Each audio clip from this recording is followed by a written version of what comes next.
All right, I just watched the end of the Spurs Thunder game 2, and all anybody's talking about is the inbounds play with Waiters and Ginobili. But the thing that stuck out to me during the game was the missed layups.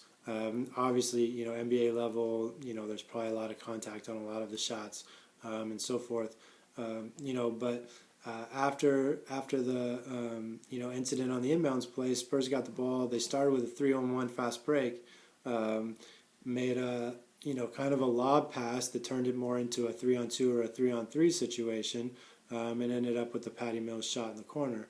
So regardless of what happens on that call, again, to me, the game comes down to simple plays.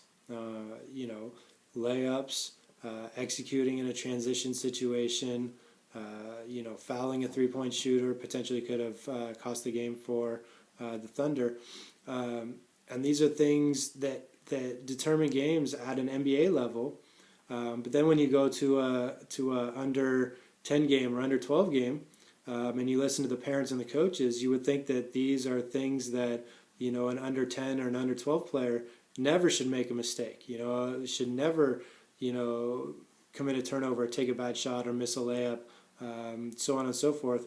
But then you see them occurring over and over, even at the NBA level.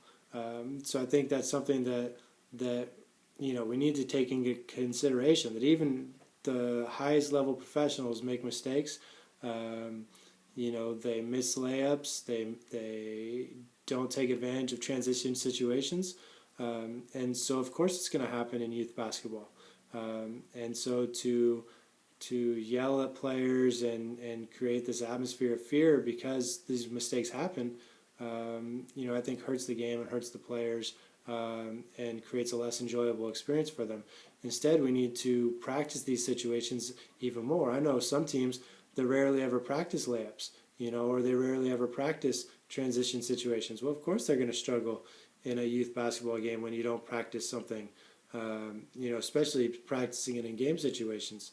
It's one thing to do a half-speed pregame layup drill, but it's another to do that at full speed with a defensive player there, with a passing option, and so forth.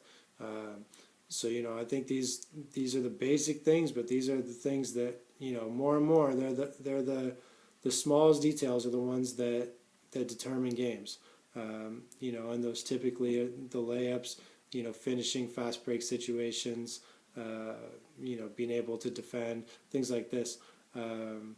We can't forget that when and expect superhuman performance from youth players, who commit the same mistakes that we see in NBA games.